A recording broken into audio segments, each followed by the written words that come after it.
Hello and welcome to some more Star Citizen with the Day 6 of the Intergalactic Aerospace Expo 2952.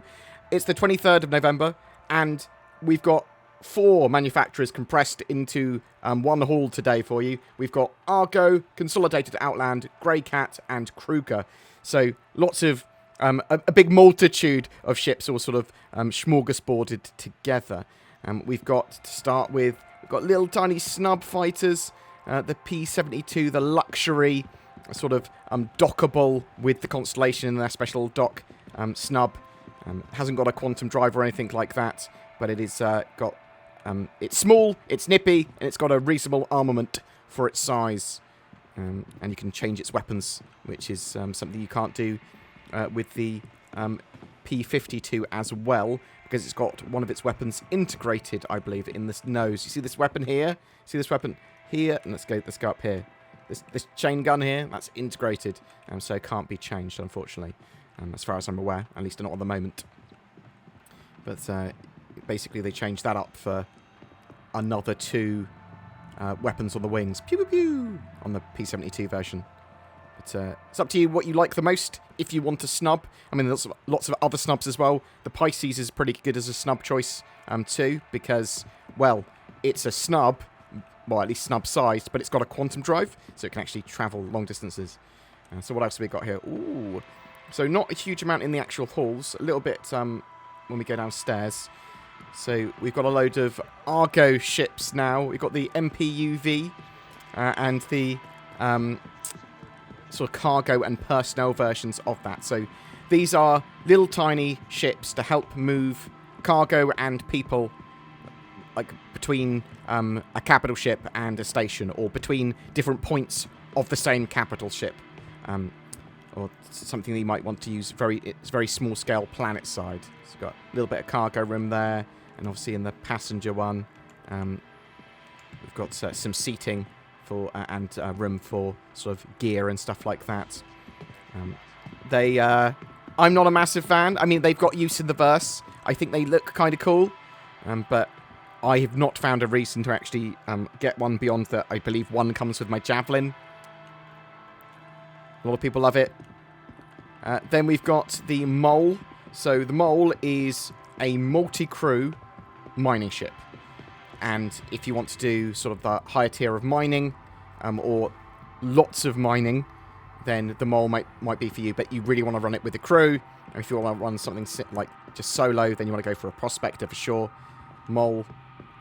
It's, yeah, it's a bit of a mining beast. 3 big mining lasers, or at least, you know, mining lasers that are all moddable and customizable. A load of containers for your ore, and living quarters and all that sort of jazz for your crew.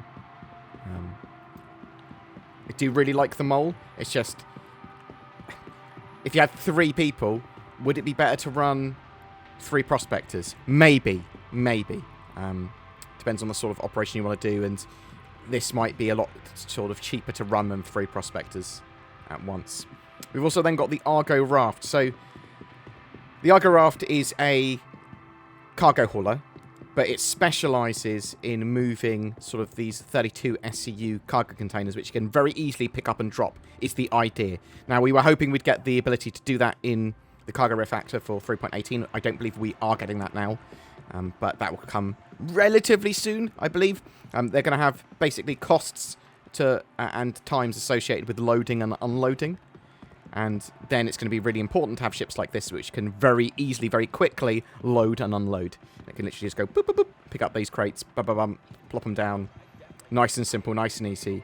Maximising your sort of time hauling and minimising the time you've got sort of like in admin and moving stuff, and your costs, I suppose, as well. So what do we have in here? We have a lot of Consolidated Outland stuff. So in the centre, we've got the Nomad, which is sort of like a second-tier starter ship, whatever that means.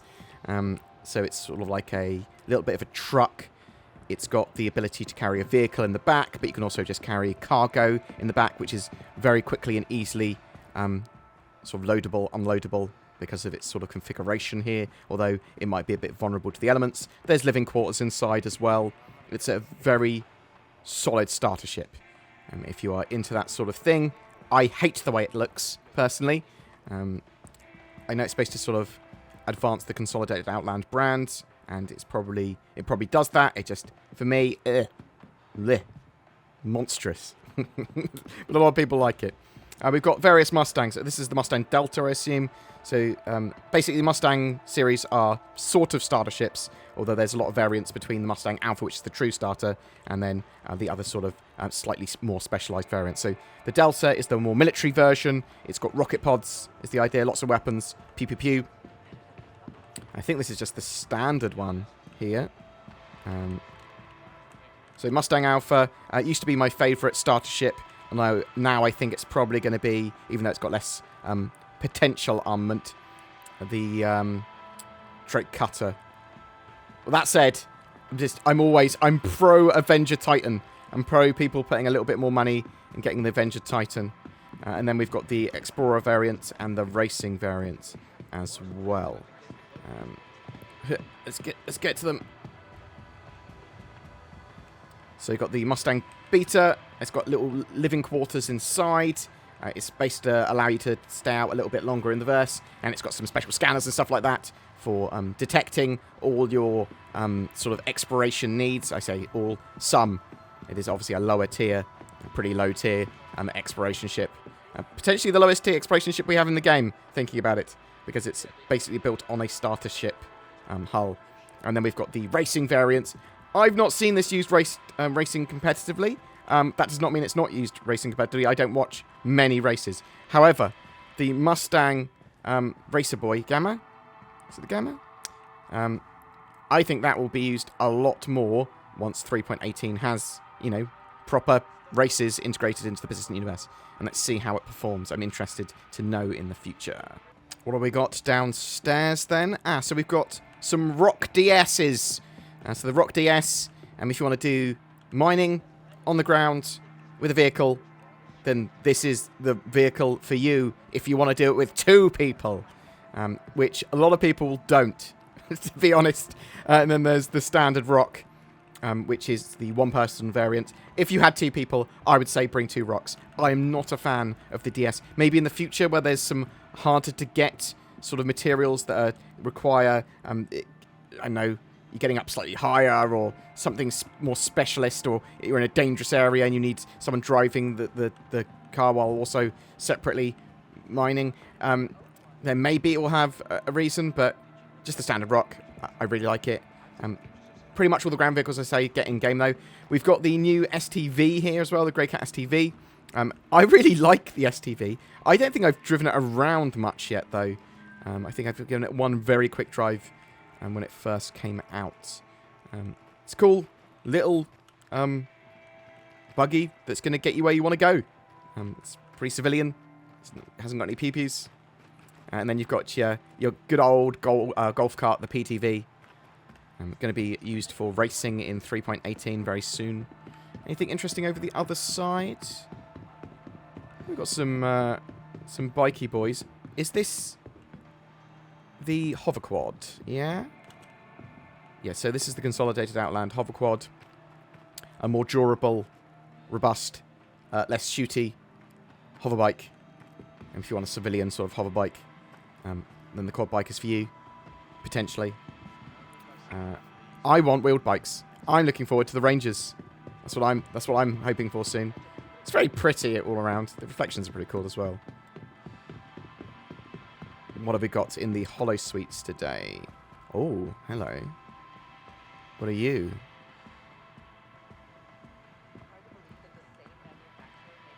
I don't know what that is. It's the Argo SRV. That's why I don't know what it is.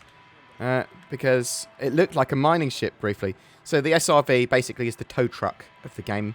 And it's got to have a very powerful tractor array, which can create tractor bubbles around targets or just help move things around. So you might want to move asteroids or salvage towards a ship to sort of help it. Or you might want to tow a damaged ship or a ship that is entirely sort of disabled towards dock. And multiples of these can get together to all help in the towing.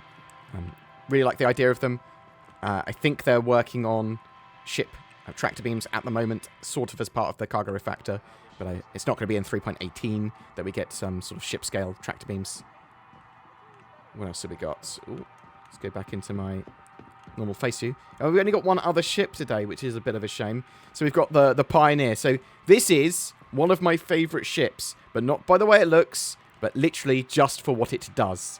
It is a base building ship. But now they've said that base building is sort of like expanding out somewhat, and the Pioneer is more going to be a mobile factory that enables you to build bigger and better bases, and more cheaply and more easily as well. I'm really looking forward to it. It is a massive beast of a ship. It was originally going to fabricate little outposts internally. I suspect it will do something similar to that, but obviously we've seen outposts and bases change significantly from what Cloud Imperium first envisioned. And they're going to be using like the Rastar tool to eventually allow us to build bases on the ground, and that'll be really interesting. But apparently you don't need a Pioneer to build a base. At least that's what the Cloud Imperium last said. So bear that in mind. I suspect it'll be a lot harder, a lot smaller, and a lot, more expensive to build a base without a Pioneer, though. So we'll have to wait and see. I'm going to jump into the website and see what else is available. Now, a local homesteader has kindly agreed to provide me with the parts I need for the cutter on the condition that I figure out what's wrong with his mole. Now, in my experience, these Argo beasts rarely break down, so it's anybody's guess what the issue is. Okay, let's see what we can see.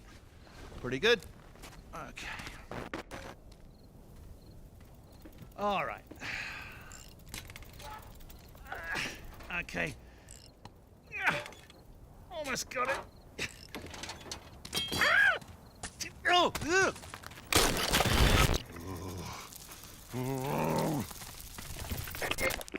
Well, I fixed it. The mole should run fine now.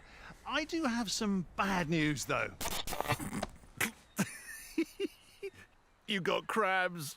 So yeah, loads of different manufacturers on the show floor today, but not that many ships, because that's why they compiled a load of these manufacturers together, because they only got a couple of ships or a few ships or vehicles in game each. So that sort of makes sense, right? So what have we got from Argo? We've got the Mole. Mole is really expensive, $315, but it does give you a sort of like that multi-crew mining experience.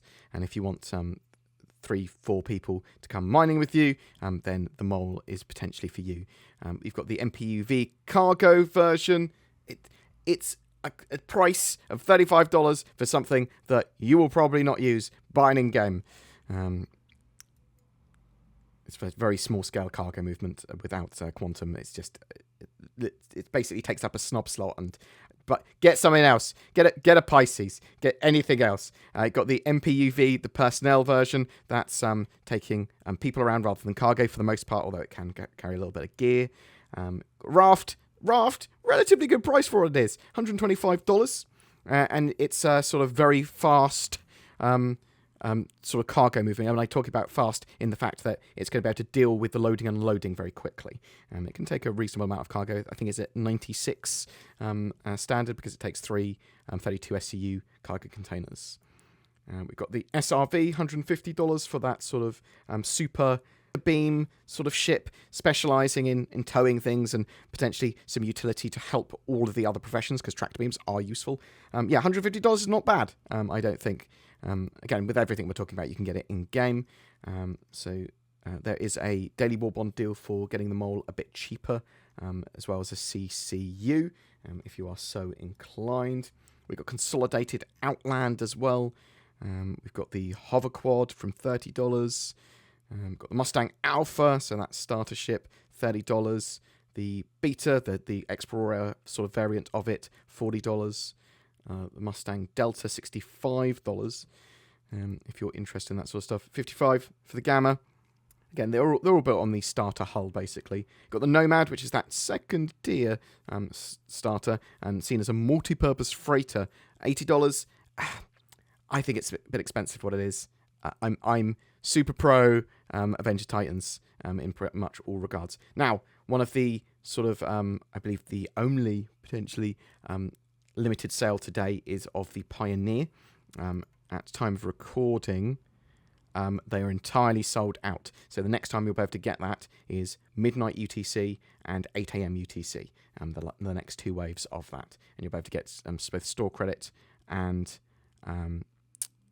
Warbond versions, potentially. But obviously they sell out very quickly. Sort of bear that in mind. What else do we have? GreyCat Industrial. We've got the Rock, $55 for the Rock. If you want a cool little mining buggy to come with you in your ship, then yeah, awesome. The problem is one of the things is that we can't have vehicle and ship spawning yet. That will be a feature coming soon, but I suppose with persistence, you are going to be able to potentially put those vehicles in the back of a ship and sort of stay there for a long period of time. So hopefully that will work even between sessions. You've got the Rock DS, which is the 2-person version from $75. I am not a fan, as I said. We've got the STV, $40 for that sort of more durable off-road sort of all-terrain vehicle. I think it's going to be used a lot in racing on the ground in the future. Yeah, I think that's pretty cool. $18 for the GreyCat buggy, if you're so inclined. And then we've got Kruger Intergalactic. So just a couple of ships from them. We've got the P-52 Merlin, which is that little snub from $25. If you want a little snub, go for it. But I just think there's a lot of other things that you could be spending your money on upgrading your ship. So if you already have a ship, then maybe upgrade it to something else for that money. And then you've got the luxury version with, I'd say, better weapon options for me personally, because I can change them. And that's the P-72 Archimedes. $35, not an awful price, but as I said, probably better stuff you could be spending your money on. Yeah, that's it for today. I am a big fan of them doing combined sort of ships and manufacturers in the Expo on a single day, and there's a lot of cool ships. We still have a lot more to come though. So obviously today is the 23rd, so we had all those manufacturers. Tomorrow, 24th, we've got Crusader Industries and Tumbrel Land Systems. I love Crusader. I'm really looking forward to seeing Crusader ships again, just all in one place. And there's going to be some cool stuff to buy on concept. Then on the 25th, we've got MISC. And then on Saturday, the 26th, we've got Robert Space Industries, and we've got that RSI Galaxy being unveiled. But I'm really interested to know what you think. Are you going to be purchasing anything in today's sale? Have you purchased anything already? Are you really excited for the RSI Galaxy? What did you think of the Pisces, the medical version, the C8R? What are your thoughts? I'd love to hear from you in the comments below. Hello, I'm Winston Churchill, and I use NordVPN to defend the Internet Empire. We will fight the ants on the beaches. We shall fight on the Internet. We shall fight the trackers and the malware. Whether we want to watch Netflix from another country or have greater accessibility to the Internet, we will defend our island home. At any rate, that is what we're programmed to do. Thanks, Winston Churchill. What? What do you mean, Tin? That wasn't Winston Churchill? Point still stands. Go to nordvpn.com/BoredGamer to get yourself discounted NordVPN, or use the links below. Every month we have a ship giveaway. For November, we're giving away a Crusader Spirit C1. It's a fantastic looking multi-role ship that can fit a vehicle in the back or a load of cargo, and it looks really cool. It's got loads of forward-facing weaponry and a tractor beam. As it's a concept ship though, the winner will have a Cutlass back in the meantime as a loaner.